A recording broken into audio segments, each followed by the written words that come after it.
نبی کریم صلی اللہ علیہ وسلم سیرت پاک باندې مخبره شروع کړې وه او ما وی درته چې اسلام کله خورېدل شروع شو نو د کافرو دشمنی مضبوطه شوه او مخالفتونه هم زیات شروع کړل. یو طرف ته به د نبی علیہ السلام سره دشمنی کوله، هغوی له به تکلیف ورکو، د هغوی صحابو له به تکلیفونه ورکول، او بل طرف ته به جرګې هم کولې. لکه یو جرګې ابو طالب صاحب له راوسته، ابو طالب له جرګه راوسته او د مکې دا غټ غټ کافران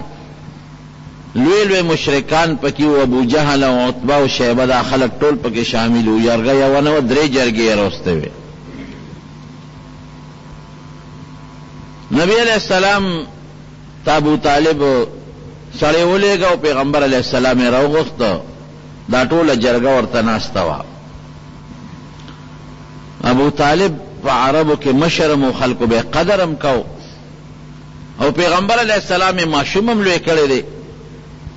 د بچونه به زیات ته نبی علیہ السلام قدر کو، عزت به کو، او پیغمبر علیہ السلام هم داسې به ورته کتل لکه د خپل پلار په شان دی. جرګې چې څنګه راوستله نو نبی علیہ السلام جرګې سره ودرېد، نو ابو طالب د جرګې مخکې نبی علیہ السلام ته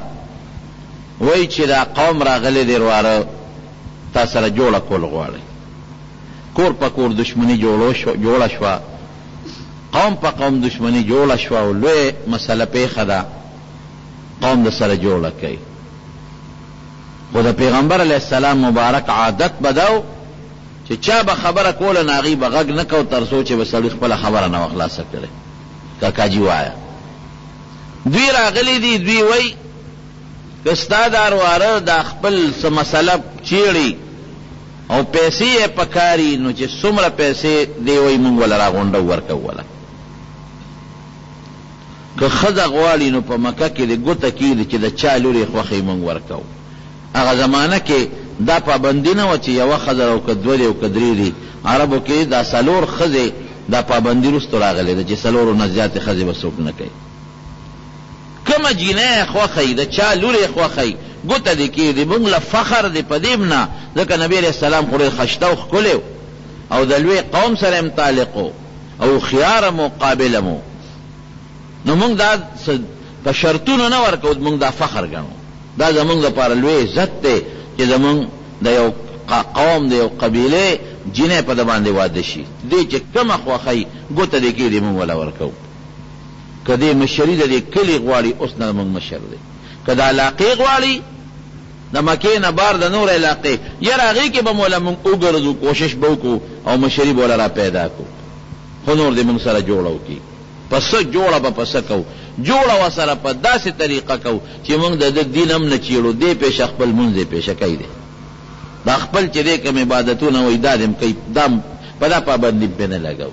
ملګري چې څه کوي ادب کوي، هغې پابندي پې نه لګوو. خو دا یو پابندي به پې لګوو چې زمونږ د دین بد به نه وایي. زمونږ چې کوم نظام دی خپل،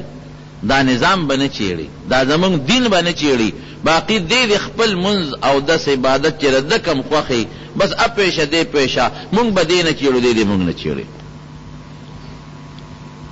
ابو طالب چې دا خبرې کله نبی علیہ السلام ته وکړلې، نو ابو طالب هم دا خواهش و چې دا جوړه وشي. نو ورته دا ټکي هم پکې ورواره د قوم مقابله نوره ګرانه ده، زم ستړی نشم کولی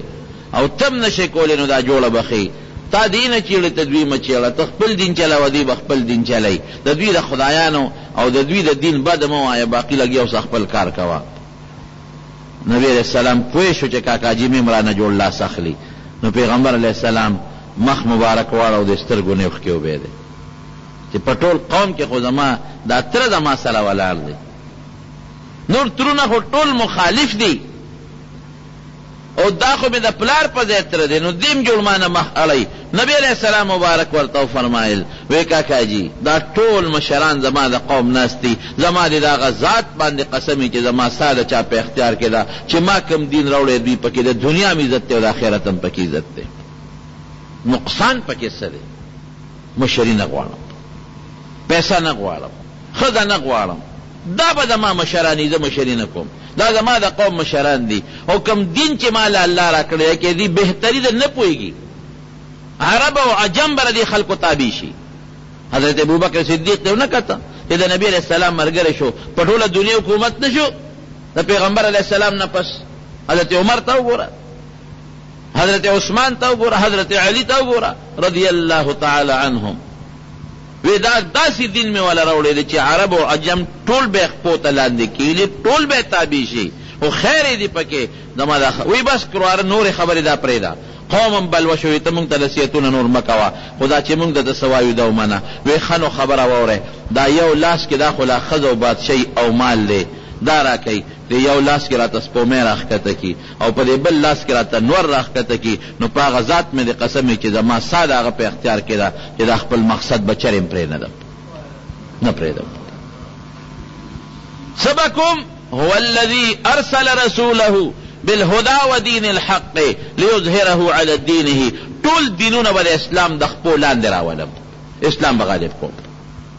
هر دین دا به د اسلام تابع کوم.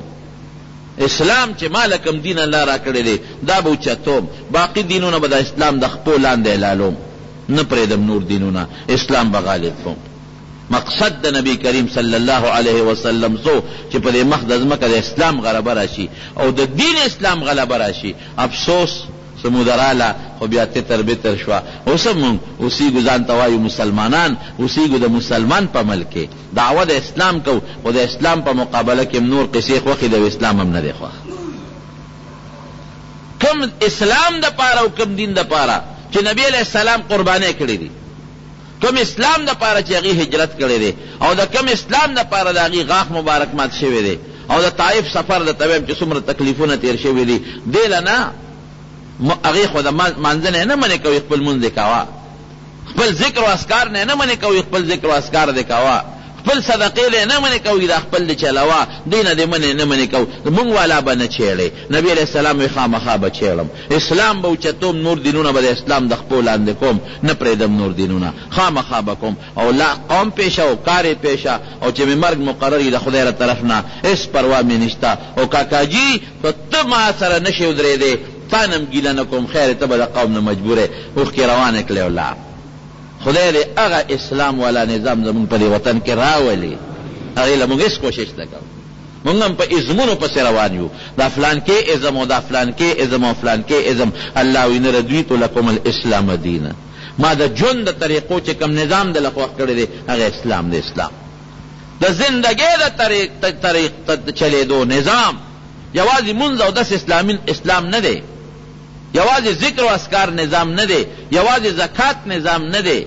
یوازې اسلامی جامه نظام نه دی. پیغمبر علیہ السلام چې کوم اسلام راوړی دی، رضیت لکم الاسلام دینا، کوم اسلام ادخلوا فی السلم کافه، د نوک نه سره پورې بچی ښځې ټول معاشرتی امور انفرادي زندگی دا ټول به د اسلام لاندې تېرو. الله دې زمونږ په وطن کې د اسلام نظام راولي، کوم د پاره چې رسول الله مبارک محنت کړی دی دغه له محنت کړی دی. د نورو څیزونو نه خو کافرو نه باندې که وسره جوړه کوله، هر څیز کې وسره ملګرتیا کوله، پیدا به نه کېږي. لیظهره علی الدین کله، زه به دا دین دا په ټولو دینونو غالب کوم. او اقسې وکړله چې اسلام الله په ټولو دینونو باندې غالب کو، او د حضور پاک د مصلې نه بیا اسلامي فیصلې به کېدلې. دغه مصله وه د حضور پاک، او زناکار ته به ترې رجم میلاوېده، سنګسارېده به، د غل لاس به ترې پرې کېده، او ډاکوله به سزا میلاوېدله. دغه مصله وه. پیغمبر علیه السلام دې مصلې له هغه طاقت غوښته، هغه خدای بیا حاصل که، محنت وشو الله حاصل که. د مارونو چې داسې مخې ته وکړه نو ابو طالب ورپسې اواز وکړه، پوه شو بچي په شانې لوی کړی دی. وراره وی دی ښه راشه، ته څه وایې چې زه به دنه لاس والمه، هېڅ فکر چې ونه کې، زه د دې ټولو مشرانو د لاس خلاصي، زه به د سره یک تنها ولاړم، زه خپل کار کوه، خپل هېڅ فکر چې ونه کې، زه دنه لاس نه اخلم. ما ته خو د پلار نه یتیم پاتې،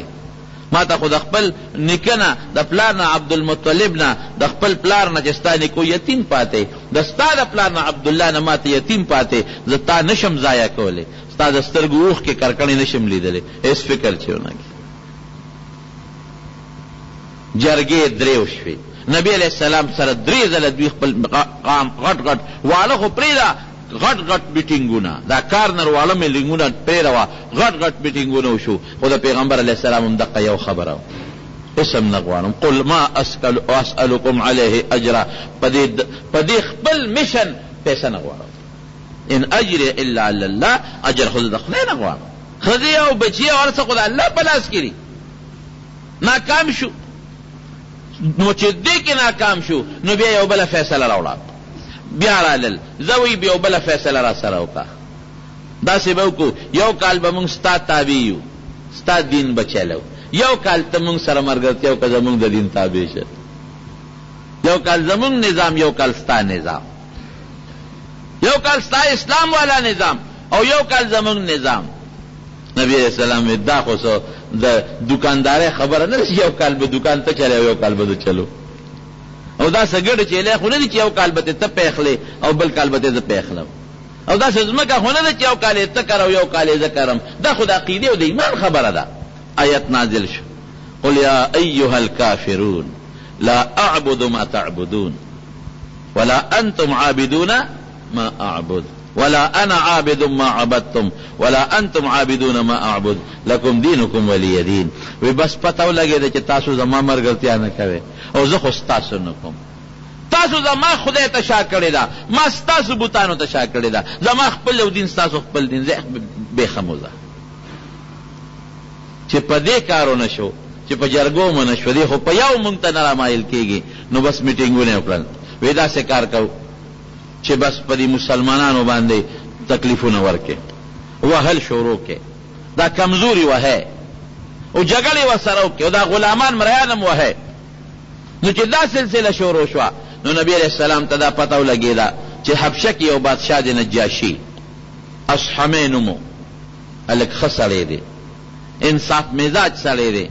نو صحابو ته یې داسې وکړئ چې چاته تکلیف وي نو تاسو له اجازت حبشې ته لاړ شئ. نو 11 سړي او 15 کسان د پیغمبر علیه السلام په حکم او په اجازت حبشې ته لاړ. حبشه د جدې چې دا کوم لوی دریاب د جدې سره خوا کې یو طرف ته جده ده د دې دریاب پورې غاړه یو حصه ده هلته حبشه ده لاړل. هغه 11 سړي او 15 ښځې څوک دي د هغې نومونه درته وایم. یو پکې حضرت عثمان رضی الله عنه دی او بیبي مؤثره ده. حضرت رقیه رضی الله تعالی عنها دا د پیغمبر علیه السلام مبارکه لور ده هم ورسره شو عثمان او د هغه بیبي. یو پکې ابو حذیفه دی. ابو حذیفه څوک دی؟ دا د مکې د کافرانو چې کوم سردار و عتبه د هغه زوی دی. پلار یې کافر زوی دومره تکلیف کې د پلار به و او قوم به و چې ټینګېدی نشي غریب حبشې ته. حضرت ابو حذیفه رضی الله عنه د عتبه زوی او د هغه ښځه مو سره وه سهله د ښځې نوم و سهله د سهیل لور. سهیل ځان له لوی کافر دی په هغه وخت کې هغه سره هم ښځه ده. یو بل کس و ابو سلمه به یې ورته وی او د هغه ښځه وه حضرت ام سلمه رضی الله تعالی عنها. دا ام سلمه رضی الله عنها بیا وروسته خدای پاک د پیغمبر علیه السلام نکاح له راوستې ده. ابو سلمه او د هغه ښځه ام سلمه. یو صحابي دی حضرت عامر ابن ربیعه او هغه سره خپله ښځه وه لیلا یې د ښځې نوم و لیلا بنت ابي حبشه د هغه ښځه ورسره. یو بل صحابي دی حضرت ابو صبره رضی الله تعالی عنه او هغه سره خپله ام کلثوم بنت سهیل د سهیل لور ده. یو بل صحابي دی حضرت عثمان ابن مزعون رضی الله عنه چې دا د پیغمبر علیه السلام رضاعي رورم او د مدینه منورې هجرت چې وشو نو لومبې پکې دا غریب وفات شوی هم دی عثمان ابن مزعون. مدینې ته چې هجرت وشو لومبې دی وفات شو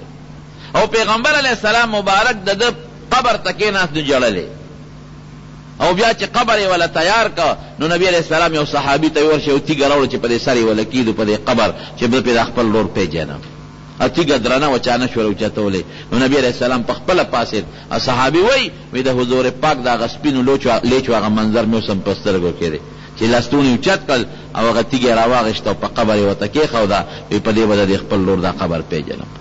دا غریب هم حبشې ته د هجرت وکړ. یو بل صحابي دی حاتب بن عمر رضی الله عنه. بل دی سهیل بن بیضاء رضی الله عنه. بل دی عبد الرحمن بن عوف رضی الله عنه. بل زبیر بن العوام رضی اللہ عنہ دا پیغمبر علیہ السلام دا ترور زوی دے، بل دے مصعب ابن عمیر رضی اللہ عنہ.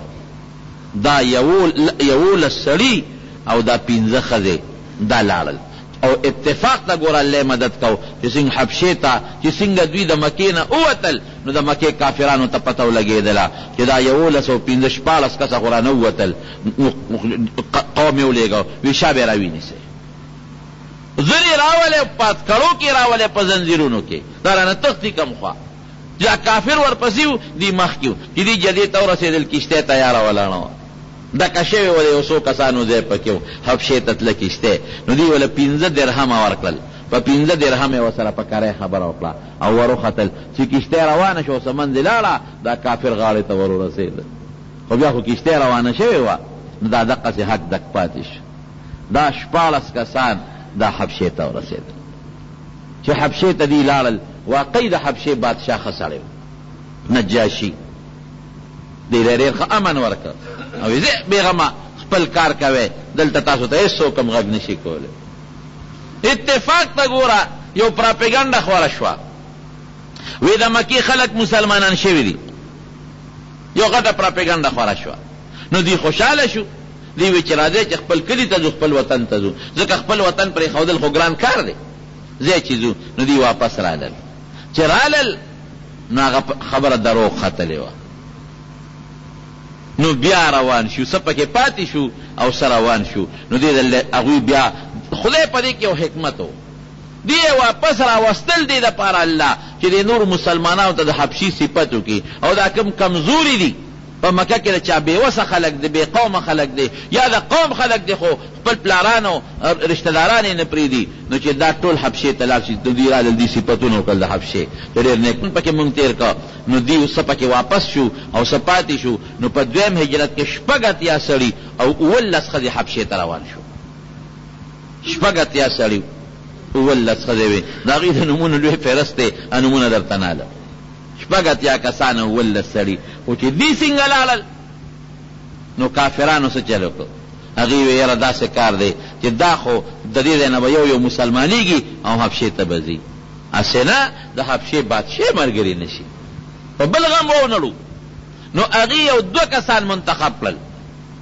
یو عمرو بن العاص رضی الله عنه دغه وخت لا کافر دی وروسته مسلمانېږي او یو عبدالله ابن ابي ربیعه دا 2 کسان منتخب کړل وی داسې وکړه چې تاسو لاړ شئ د حبشې بادشاه ته نجاشي له او تحفې تحایف ځان سره واغېشتل د دنیا نو تاسو به لاړ شئ نو د هغه چې کوم د دربار خلک دي نږدې وزیران او د هغه د پارلیمنټ او د مشورې خلک هغوی له تحفې ورکړي په خپل اعتماد کې والی او بادشاه ته ووایي چې دا خلک دي او دا مونږ ته راواپس که مکې ته نو دا خلک پرې راوشړه دوی لاړل حبشې ته ورسېدل چې دوی ځان سره بلا تحفې او تحایف وړي ځکه ټول قوم مخالف دی قوم پیسې را جمع کړي دي تحفې تحایف د نجاشي بادشاه درباریانو له ورکړل وزیرانو له او سیکرټریانو چې دا کم رشوت خواره دوی له پیسې میسې ورکړي او دوی له تحفې هم ورکړي وی دا واله او مونږ بادشاه سره ملو کې او دا کم خلق چې کم تاسو سره زمونږ د دشمنان راغلي دي دا مونږ ته واپس کړي چې دا مونږ مکې ته بوځو هغوی ودرېږه بغیر د بادشاه نه خو دا کار نه کېږي بادشاه نه مشوره لو که د هغه نه بغیر یې درکوو خبر شي مونږ ته څه ضرر نه رسېږي چې بادشاه سره یې مشوره وکړه وی صاحب څه چرپسند راغلي دي د مکې نه او هغوی پسې د مکې یو ډله راغلې ده یو 2 غټ غټ مشران دي هغوی وایي چې دا مونږ له واپس که نو صاحب په دې خوښوي نو دا شرپسنه چې دلته مونږ ته شر جوړ نه کړي دا به ورسره واپس کړو نجاشي وي څنګه د ما د اجازت نه بغیر یې واپس کوې راولې 2 ډلې راولې دغه تاسو چې ورته شرپسن وایې دا هم راولې او چې دا څوک ورپسې راغلي دي دا هم راولې زه ورسره یو څو خبرې کوم حضرت جعفر رضی الله عنه د پیغمبر علیه السلام د تره زوی هم په دې ډله د مسلمانانو کې دی او وایي چې مونږ راغونډ شو نو مونږ رپېدو چې یا خدایه دا به اوس څه کېږي د نجاشي دین خو هم جدا دی زمونږ دین خو هم جدا دی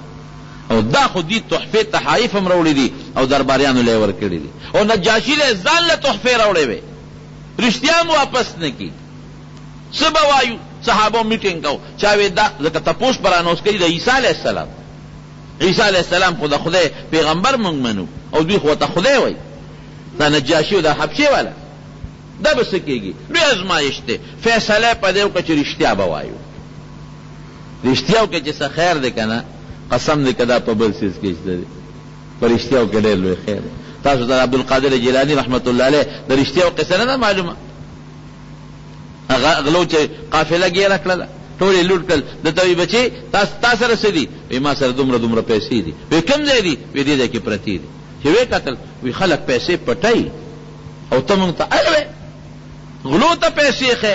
دا ولې وایي مور راته وایي چې بچې دروغ به نه وی دروغ نه ټول غله چې څومره ډاکوانو د عبدالقادر جیلاني رحمت الله علیه په لاس یې بیعت وکړو د هغه خدای مریدان کړل او ټولې قافلې ته خپل مال واپس کړو رښتیا به وی دروغ به چرېم نه وی دروغ د خدای دشمنی ده دروغ ډېره لویه ګناه کبیري ده الله خفه کول دي بنده خوشحاله او الله خفه کې داسې به چرېم نه کې خدای دې رانه خفه نشي فیصله په دې وکړه چې جعفر ته دا جعفر څوک د حضور پاک د ابو طالب زوی دی مسلمان ویل اشتیا به وایو ډېره ښه ده چې څنګه دا دوه کافران چې کم لیږلي یو دا مخکې تلي دربار کې ناست دي او درباریانو ډېر صفت هم کړی دی او ډېر قدر یې مولا وکړ دی کې دا مسلمانان وردن نشو دې څنګه وردن نشو نو دی وی السلام علیکم ورحمت الله وبرکاته د نجاشي دربار ته چې به څوک ته نو سجده به یې ورته کول کافر چې ورلل هغوی ورته سجدې وکړې مسلمانان چې ورلل سلام یې واچو بس درباریانو ورته وویل صاحب موږ درته نه وایو چې دا کبرجن شرپسند دی او مشرکانو کافرانو مو وایي صاحب ودې لیدل ستا د دربار دا قدر دی عزت یې دله داسې وکړه چې څوک راځي تا ته سجده کوي او دوی درته څه دوه درې ټکي وایي سجده یې راته ونه کړه نجاشي غوسه کو نجاشي د مسلمانانو تپوس وکړه وایي دا ما ته هم سجده ولې ونه کړه او دا څه ټکي ما ته وایي وایي صاحب مونږ یو کس دی زمونږ پیغمبر دی هغه مونږ ته دا تعلیم را کړی دی چې کله یو بل سره ملاقات کوي نو یو بل ته به دعا کوي السلام علیکم ورحمت الله وبرکاته او دا تعلیم را کړی دی چې ما سوا د الله نه بل چاته به سجده نه کوي دا مونږ ته خپل پیغمبر ښوولی دی وی صاحب اوشړه دا خلکه درباریانو ته وایي وی چپ تاسو نه پوهېږئ صبر وکړئ تحقیق به کوو هغې نه پس به نورې خبرې کوو تحقیق به کوو وی ښه وایه که نه تاسو ولې دلته راغلی دی حبشې ته او دا قوم در پسې راغلی دی مطالبه کوي مانه چې دا مونږ سره کا څنګه راغلی څه چل دی حضرت جعفر ابن ابي طالب پاسید یو ډېر خشته ښکلی تقریر وکړه د نجاشي په دربار کې او دربار لګېدلې ټول وزیران او امیران او گورنران او دنیا ناسته را او دې پاسید او دا تقریر یې وکړ وی ای بادشاه مونږ هغه قوم چې مونږ به مردارې خوړلې مونږ به د کاڼو سجدې کولې او چې یو کاڼې به خوښ شو په لاره به تېرېدو اب هم راواغېشته جیب کې به م واچو د هغې سجده به م کوله زوړ به م غورځو او چې کاڼي به نو مونږ به یو شګې را یو ځای کړې چیلی به م ټوله شله او په هغې ته به م سجدې کول او غلاګانې به م کولې او ډاکې به م کولې او قافلې به م لوټلې او زناکانې به م کولې دا زمونږ ژوند او په معاشره کې هره بدعملي چې وه ټوله په مونږ کې وه داسې بدعملي چې په دنیا کې داسې نه وه چې مونږ دې نه کړې نه مو مور پیژندله نه مو پلار پیژنده نه مو لوڼه پیژندلې جمدی به م ښخولې اولاد به م جمدی ښخو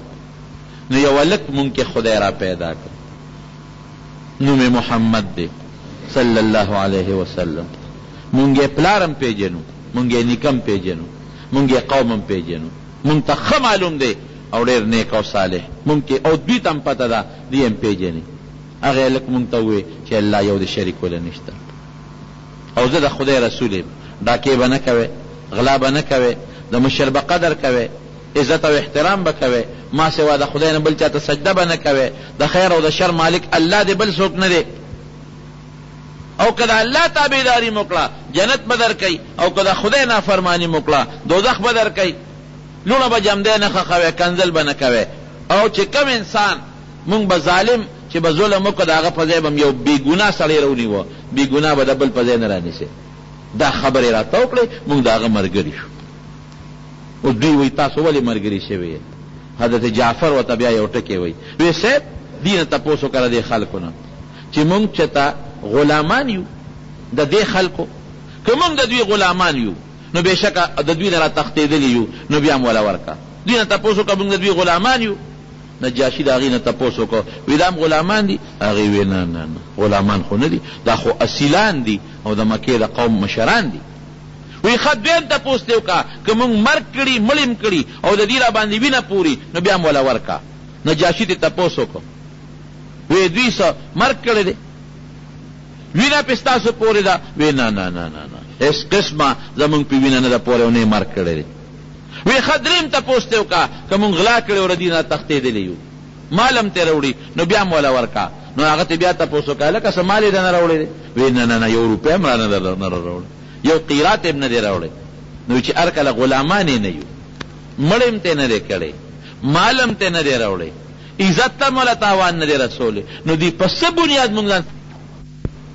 نجاشي ورته څه وایي حضرت جعفر رضی الله عنه بالکل حضرت جعفر وایي سوچ مې کو چې قرآن ورته د کوم ځای نه وویم کوم ځای نه وویم وی اتفاقا کاف ها یا عین صاد ذکر رحمت ربک عبده زکریا دا آیتونه د حضرت زکریا علیه السلام او د یحیی علیه السلام او بیا دا مې ورته تلاوت کړ وی چې دا مې تلاوت کړ د نجاشي د سترګو نه د اوښکو قطار روان شو واذا سمعوا ما انزل الیه ترى اعینهم تفیض من الدمع مما عرفوا به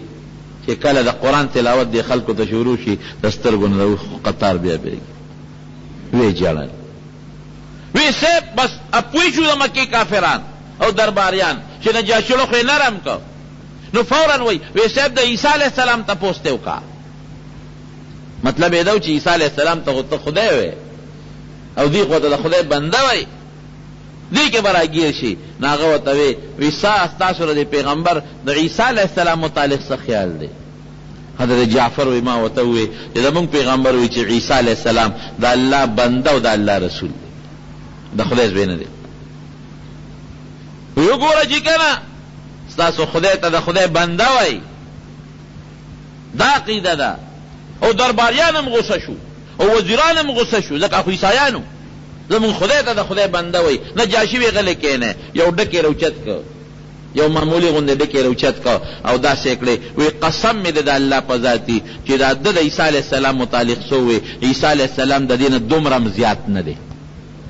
ټکې ویلي دی او اډر یې وکړو وی چې څومره تحفې تحایف هم ځان سره راوړي دي وی دا ټولو ته واپس کړې زه په مخامخه دا زما میلمانه دي اوسه پورې عام خلکو اوس د نجاشي بادشاه میلمانه شو د مسلمانان لکه میلمنو غوندې به په حبشه کې دی ژوند تېری بدو کې ښه شوه او زه په رشوت تاسو ما دوکه کوئ نجاشي وی ما ته دا بادشاهي په رشوت نه ده میله چې دا تره مړ شي خو دېرواره له بیا حکومت ځي ځکه رواره هوښیار دی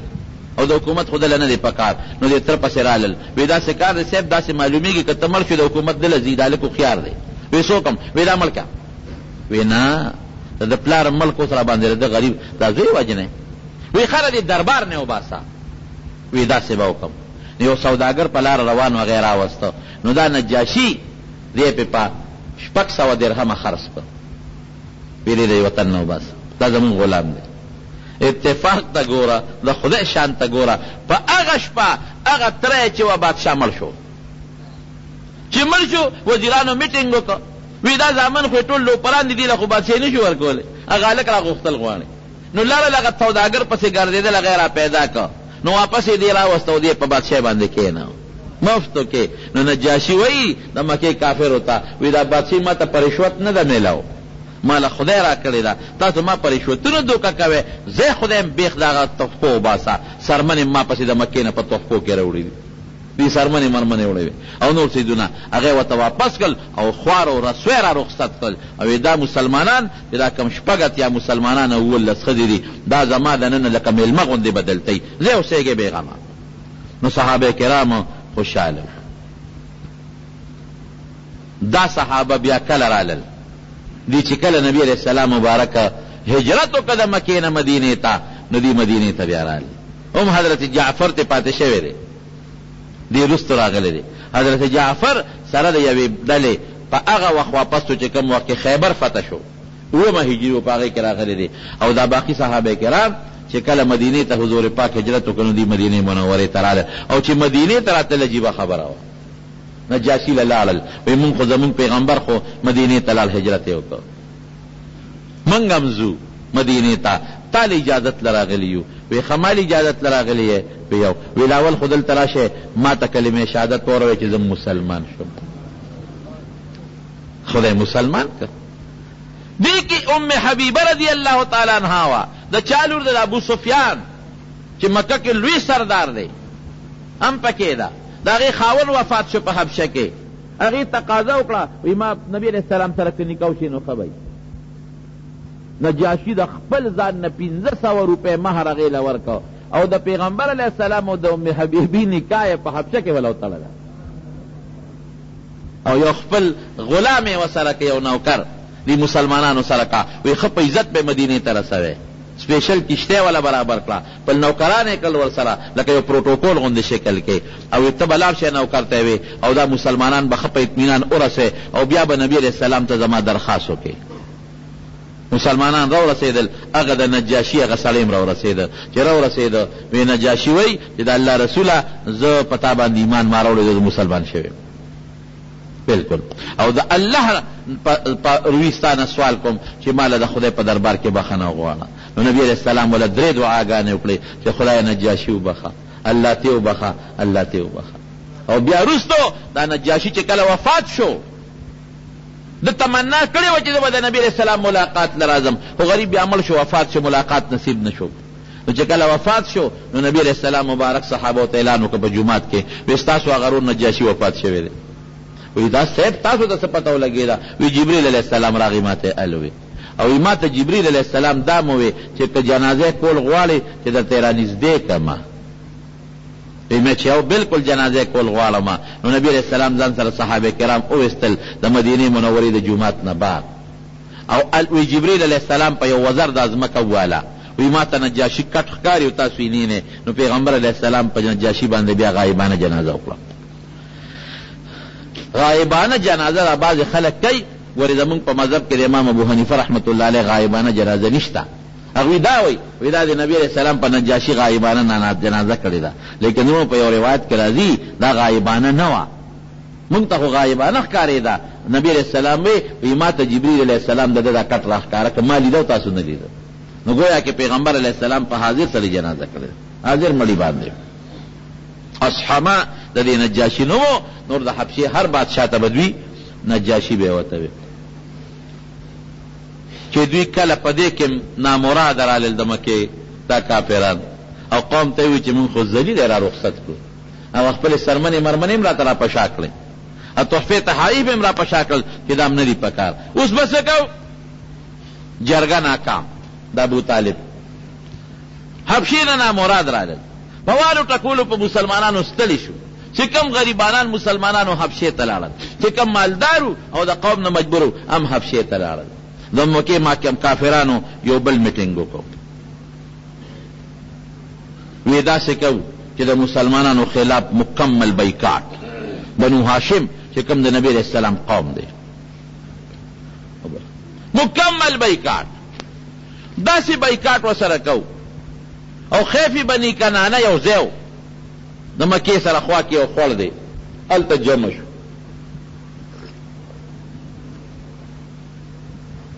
هلته جمع شو د مارونو لږ تعاون وکړئ ښه. جومات کې زمونږ کار تقریبا انشاءالله رنګ روغن نه بغیر په خلاصېدو دی. ډېر زیات کار هم په جومات کې وکړه، برم پرش واچو او دا جنګلې منګلې هم تاسو ته پته راولګېدلې. نو زمونږ باندې ډېر قرضدار یو، یو پیسې مول یو بل نه راغشتې دي، یو بل نه موله پیسې راغشتې دي، او هغه مو دا قرضې مرضې خلاصې کړې دي. نو تاسو مهرباني وکړئ، مونږ خو تاسو ته وایي چې بار مونږ چندې نه غواړو، او چې کوم ستاسو څه وس کېږي د خدای د رضا لپاره، نو دا جومات ته لمونځ هم پکې کېږي، او د حفظ درس هم پکې شروع دی، او بره به خصوصا د حفظ درس کېږي. نو لږ غونې تعاون وکړئ. بل زمونږ یو نیت دی جومات ته بل هم دی، مونږ ته د دغه ډېر لوی مسله ده د لوډ سپیکر چې کله بجلي نه مونږ ته مسله ده. نو جنریټر مونږ له پر اوس کال چې اغشت دی، خو شور کوي ډېر زیات. اراده مو دا ده چې ډېر یو پی ایس والو هغه ښي په هغه شور هم نه کوي. نو کله چې اوس کېږي او پرالی واغېسته خو ډېر به ښه شي، یو پیس چې هغې سره بیټري لګي او کنی نو دا مونیت دی وته نو مهرباني وکړئ لږ یو پټې تعاون پکې وکړئ ښه. بهر کیف میټنګ یې وکړه په خیف بني کنانه کې وی د مسلمان خلاف بایکاټ کو نو فیصله په دې وکړه چې نه به سره خبرې کوو مسلمانانو سره بلکې یوازې مسلمانان نه د دوی چې کوم ملګري دي اگر که مسلمانان نه دي هغې سره به هم نه کوو نه به خبرې کوو نه به پې سلام اچو نه به جواب اخلو نه به پې شی خرڅو نه به ته شی اخلو مکمل بایکاټ دا سوشل بایکاټ چې ورته وایي اشومان شغې موخې سوشل بایکاټ چې ورته وایي دا به کوو. تنګ شو مسلمانان دغه چې په قوم کې د سره څوک خبرې نه کوي نو د ابو طالب یو دره ده شعب ابي طالب هغې ته مسلمانان منتقل شو او اتفاق ته ګوره چې دوی کله بایکاټ فیصله وکړه نو یو کاغذ یې ولیکه او په هغه کاغذ د دې کافرانو ټولو مشرانو سردارانو دستخط یې وکړې او د بیت الله په درشل باندې هغه کاغذ ټک واو چې دا زمونږ د مسلمان خلاف فیصله ده او دا همدلته ټک واله نو چې چا هغه کاغذ لیکلی و د هغه نوم دغه او دا څه ورته ویل کېږي دغه نوم ځان سره هیر شو هغه چې هغه د عکرمه زوی د پلار نو خو عکرمه دی خو به هر کیف نوم راته نه دی یاد دی وخت کې هغه چې چا خط لیکلی و هغه خدای په لاسو شل کو هغه له خو رب العالمین هغه سزا ورکړه خو مسلمانان تنګ شو نو شعب ابي طالب ته منتقل شو هلته به یې څه کول نه پې چا شی خرڅو نه د چا شی غېشته نه چا خبرې کولې نه څوک ته جواب اخلي نو دومره تنګ شو مسلمانان دومره چې وی مونږ به د اونو دا پاڼې خوړلې او دا کبلې به م را شکولې په دې به م خپل وخت تېرو او یو صحابي وی ما باندې خو دومره تکلیف راغی چې یو ځل مې په لاس په ځمکه د شپې تپاو نو سلون غوندې شي باندې مې لاس ولګېده ډېر اوږې وما وی روچت مې کو په خوله مې ور ومنډه او شخوند مې پې وو وی پته راته ونه لګېده چې څه شي او خېټې ته مې څه لاړل یو بل صحابي وی سرمن مې ومونته سرمن نو یا مې راوړله نو وی او مې سوځوله ایرې مې ته جوړې کړې نو وی هغې ایرې به مې لږې لږې خوړې په هغې مې خپله ګزاره کړ دا ژوند د صحابو او دا لږ نه دا د سن 7 هجري نه حبشې ته هجرت په 5 هجره رجب کې زبرګه کې شوی او دا سن 7 هجري وه د سن 10 هجره په لا هجري نه شه نبوي ځکه هجرت خو وروسته دی حبشې ته هجرت په 5 نبوي شوی او دا 7 نبوي د پیغمبر 7 کالو د نبی علیه السلام 3 کاله د تکلیفونو کې مسلمانان تیر شوي او دا ظالمان به تلله په هغه دره په غاړه کې به ورته ودرېدل د مسلمانانو هغه ماشومانو به د لوږې نه چغې والې جړل به نو دوی به پورې خندل داسې ظالمانو ظلم به یې کو نو پکې هر قسمه خلک وي بعضې پکې ښه خلک وي نو یو کس پکې و پکې خو حکیم ابن حزام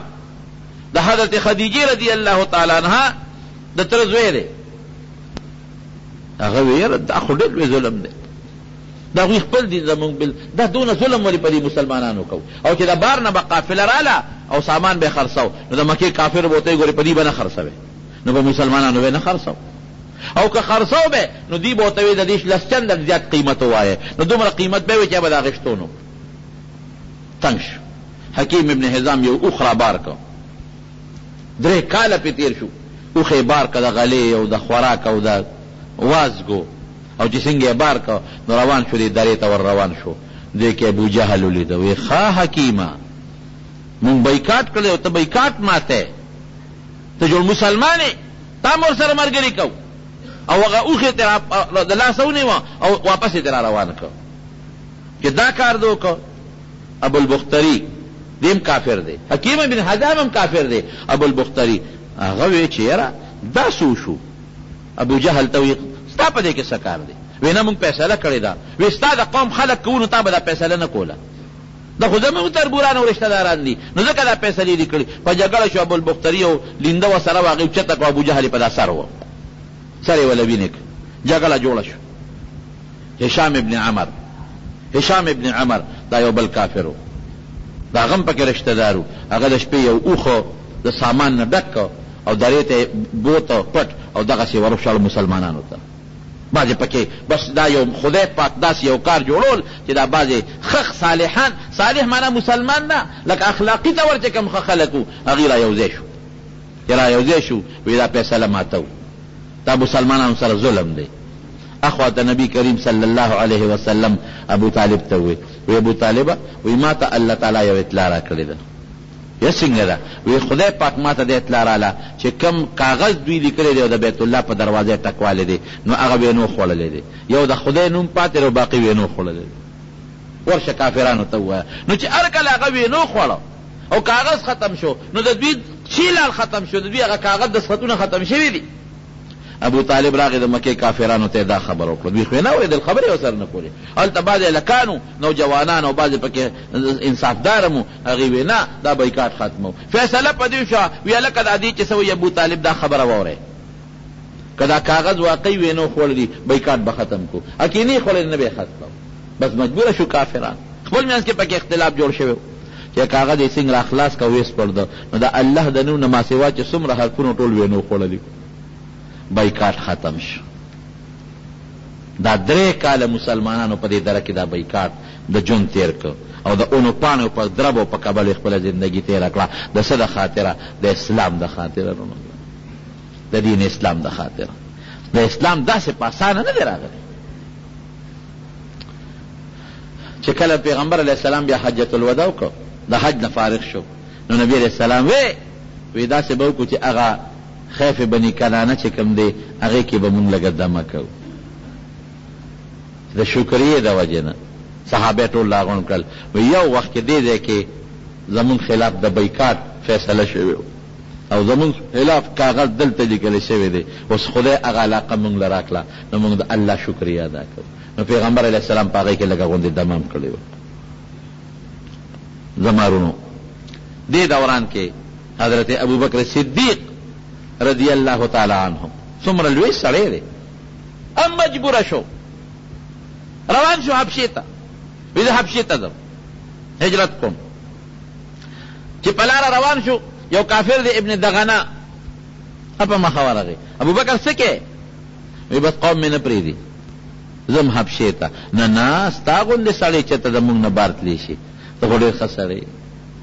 ته خو د کونډو رونډو خدمت کې، یتیمانانو ښېګړه کې او خلکو سره احسانات کې، راځه تا ته به څوک هم غږ نه کوي، زه دله امن در کوم. ابن دغنه راغی او د مکې په ټولو سردارانو وګرځېد، وی ابوبکر ولې وباسئ حبشې ته یې شړی. ابوبکر خو ډېر ښه سړی دا چې ښه ښه نه ټول لاړل، زمونږ په دې قوم کې څه پاتې کېږي. کافرانو ورته څه وی؟ وی داسې کار دی ابوبکر مونږ پرېږدو غږ ورته نه کوو، خو ده د کور مخکې ځان له جوماتګۍ جوړ کړی دی او په هغې کې دی لګیا دی هغه خپل سبق وایي قرآن. او حضرت ابوبکر صدیق چې به کله هم د قرآن شریف تلاوت کو جلل به ورسره ډېر نرم دل. نو مونږ یریږو زمونږ ښځې ورته ودرېږي او زمونږ بچي ورته ودرېږي، نو اصلا زمونږ ښځې او زمونږ بچي چې ته مسلمانان نشي. نو مونږ دله امن ورکوو ابن دغنه چې تا امن ورکه زمونږ هم امن، خو ته دا مهرباني وکړه پناه مولا ورکړه، ته دې پوه کړه چې دې دا خپل قرآن کور در نه پټ وی. ابن دغنه راغی ابوبکر ته وی ګوره ما دله پناه درکړه، څوک به هم درته غږ نه کوي، خو ته مهرباني کوه دا خپل قرآن او دا مونځ دې کور کوه. وی ډېره ښه ده، اوس دې راوستې یو څو ورځې دننه خپل مونځ کوه، قرآن به پکې لسته، بس ټینګ نه شو بیا بار راووته. د دروازې مخې ته هغه جوماتګي کې به مونځ کو او پس تلاوت د قرآن شریف به پکې کو او جلل به ورسره. څومره د کافرانو ښځې بچي به تېرېدل ورته به ولاړو. نو کافر لاړه لغه ابن دغنه پسې، وی تا وله پنۍ ورکړې وه، شرط یې پېښې و، ابوبکر د خپل شرط نه خلاف ورزي کړې ده،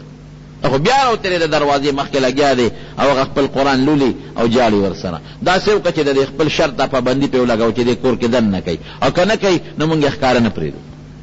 ته ته خپل امان واپس واله، ځکه که مونږ وله ډب ورکوو نو دا ستا بېعزتي دی، تا وله امان ورکړی دی، ته ته امان واپس که مونږ پېښه ابوبکر پېښه، مونږ یې بار قرآن اورېدو ته نه یو تیار. هغه راغی ابن دغنه ته وګوره تا له خو ما امان در کړی، پنۍ مې در کړه، ما دې ذمواري واخېسته، نو تا د خپل شرط خلاف ورزي وکړه. بار بیا راووتې، وی نشم صبرېدی، د خدای قرآن پټ نشم لوستلی، نشم ټینګېدی. وی ښه نو که سر باندې چا بار غذار وکړو نو دا خو زما بېعزتي ده، پنۍ ما در کړې ده، ما ته خپل امان واپس که او یا دننه خپل تلاوت کوه. ابن ابوبکر صدیق ورته څه وی؟ وی ما تاله خپل امان واپس در کو، ما له د الله او د رسول پنۍ او امان کافي دی. دا دومره سختې به په دې صحابه کرامو تېرېدلې. بیا چې د شیب ابي طالب هغه درې نه مسلمانان راووتل نو بیا د غم کال او عام الحزن ورته وایي ځکه چې په دغه کال کې ابو طالب وفات شو. پیغمبر علیه السلام سره خو ډېره مینه کوله او نبی علیه السلام عجیبه دا و چې کله مړ کېده نو پیغمبر علیه السلام وله راغی او د مکې دا کافران تکې چاپېره ټول تودي. نبی علیه السلام ورته کاکاجي دا کلمه ووایه زه پوه شه او خدای پېښه زه به الله سره نور خبرې کوم خو ته مهرباني وکړه دا کلمه ووایه. ابو جهل ورته څه وایي اترغب عن ملت عبدالمطلب وایي د خپل پلار نیکه د دین نه دی اړی. اخیری الفاظ د ابو طالب دو علی ملت چې بس زه بل دین نه قبلوم او د هغه خپل هغه نیکه پلار نیکه هغه زور خپل دین قبلوم نه قبلوم او ساته ووتل کافر مړ شو. ورته پته ده لقد علمت بأن دين محمد من خير أديان البرية دينا وی ما ته دا ښه معلومه ده چې د محمد صلی الله علیه وسلم دین په ټولو دینونو کې بهتر دین دی. بس ایمان یې نو نبی علیہ السلام څه وی وی هغې پورې بدله د خدای په دربار کې بخښنه غواړم چې تر څو خدای نه یې منع کړي. نو قرآن شریف کې الله آیتونه نازل کړل ما کان للنبي والذین آمنوا ان یستغفروا للمشرکین. مسلمان سړی او پیغمبر دا به کافر له بخښنه نه غواړي کافر خدای نه بخي. ان الله لا يغفر ان يشرك به ويغفر ما دون ذلك لمن يشاء. کفر او شرک باندې چې کوم سړی مړ شو دا د بخښنه نشته نور که خدای غواړي وبخي کفر او شرک خدای نه بخي. 3 ورځې یا 15 ورځې د ابو طالب د وفات ته پس حضرت خدیجه رضی الله عنها وفات شو. هغه د پیغمبر علیه السلام بیبي مو خو ډېره زیاته خدمتګاره وه او ډېر لاس به یې کوه نبي علیه السلام سره تسلی به یې ورکولې. نو پیغمبر علیه السلام په دغه کال ډېر غمجن و 3 کاله په شیب ابي طالب دره کې او دغه کال د کاکا وفات او د بیبي خدیجه رضی الله تعالی عنها وفات نو ځکه عم الحزن ورته وایي. نو چې دینه مایوس شو نو پیغمبر علیه السلام بیا لاړ طائف ته. هغه واقع د طائف انشاءالله ابرته بله جمعه کې ووایو خو صرف دومره مې د پیغمبر علیه السلام مبارک دا حالات لږ را شروع کړي دي چې تاسو ته دا معلومه شي چې نبی علیه السلام د دې دین دپاره څومره محنت کړی څومره خواری کړی دی. دا د دې دین قدر در سره پیدا شي او د نبی علیه السلام مبارک قدر در سره پیدا شي چې د دې نه خبر شي او د خپل ښکلي پیغمبر د حالات او تاریخ نه خبردار شي. جمدې قوم هغه دی چې د خپل مشر تاریخ هېر نه کړي. څوک چې د خپل مشر تاریخ هېروي دا جمدیني دا مړ قوم ملګري دی نن 4 بجې عمرې له روان دی. الله دې په خیر ورسوي خدای دې په خیر او په خوشحالۍ ورسوي. الله یې د قبول شوي عبادتونو سره واپس راولي روغ صحت سره. مونږ به ورته دلته دعا کوو دی به مونږ تالته دعا کوي. دې زما مور بیبي ته دعا دا زمونږ یو واقعي ملګری دی جاوید صاحب د هغې والده وفات شوي وه په هغه ورځ پېښور کې ومه یو مریض سره نوم را رسېدلی نو هغه جاوید صاحب زمونږ ملګری دی حاجي صاحب او مور یې وفات شوې ده. الله دې ولې مغفرت نصیب کړي خدای پاک دې وبخي او د آخرت لوی خوشحالۍ دې الله نصیب کړي. علي والد صاحب هم زمونږ د جمعې مستقل ملګری والد صاحب د جمعې په ورځ باندې وفات شوی منځل یې تیارې کوم ما ته یاد دي. مور او پلار دې ولې خدای دواړه وبخي او خدای دې د آخرت خوشحالۍ نصیب کړي. موبایل فون باندې ګانې او فلمونه موجودي مونږ ورسره کېږي مونځ خو کېږي دا خو یو دننه شعر دننه دا څه ښکاره څیزونه نه دي چې هغې سره دې مونځ نه کېږي. دا خو په هغه مشین کې دننه څیزونه پراته دي چې ته کله وغواړې راښکاره شي. خو چې دومره د مانځه د مسلو تپوسونه هم کې او معلومیږي دا چې د ګانو او د فلمونو د مانځه سره نه لګي ځکه خو ته تپوس کې نو لرې کاتې دا څیزونه په موبایل کې مه ساته. د یو حاجت دی الله دې ول حاجت پوره کړي. ابو جهل حضرت عمر مامو نه مامې نو جدا قوم دا جدا قوم ده. دې مو زما د مور د شوګر مریض ده رب العالمین دې ولا شفا ورکړي. خدای پاک دې روغ صحت ورکړي. الله دې شفا ورکړي. قرض دې او د کاروبار مثلا د الله دې ولا قرض خلاص کړي. خدای دې ولا کاروبار کې برکت ورکړي. الله دا کوم دوستانو چې دعاګانې غوښتلې دي خدای ته ولا قبول کړي. خدای چې دا چا په رزق کې تنګي وي ته ولا فراخ رزق ورکړي. څوک بیماران دي په مجلس کې یا په کورونو کې الله تعالی شفا ورکړي. چاته څه فتنې دي ټینشنونه تکلیفونه دي هغه په خوشحالو بدل کړي. چا یو بل سره بغضونه حسدونه روانې دي هغه په روغو باندې بدل کړي. الله ته زموږ نه راضي شي. د نبي علیه السلام په نقش قدم هم روان کړي. د هغې مبارک د لاس د حوض کوثر اوبه هم نصیب کړي او د هغې د جنډې لاندې جنت ته داخل کړي. د هغې پرولې شوي دین الله زموږ ژوند او مرګ نصیب کړي خدای د فتنو د دواړو جهانونو په امان کې وساتي. کم دوستان چې د عمرو په اراده روان دي تی په خیر ورسه، په خیر راوستلې کې. چا چې د حج داخلي کړی دی به اورور دي زمونږ د حج داخله کړی دا، هغه تم دعا کوي چې خدای پاک ول منظوري راولي. خدای دې مونږ ټول د بیت الله حج لبوت لیکي. الله زمونږ بچی صالحانو نه کال وکي، تم د غمونو د فتنو نه وساتي. څوک پریشانو کې مبتلي پریشانې ولا په خوشالو بدلې کې. کم دوستان لري لري نه راغلي دی په یو قدم ولا خدای اجرونه ورکي. الله زمون کور او بار خیر نصیب کې، د کور او بار د شرونو نه په حفاظت کې وساتي. څوک چې زمون د جمعات د خدمت کوي، د جمعات کې دا کار کوي، روزګار کې منډه تړلې وي، یا د جمعات کې د مال د بدن خدمت وکړو، الله تعالی له دوه جهانو اجر ورکي، خیر او برکت ولا ورکي.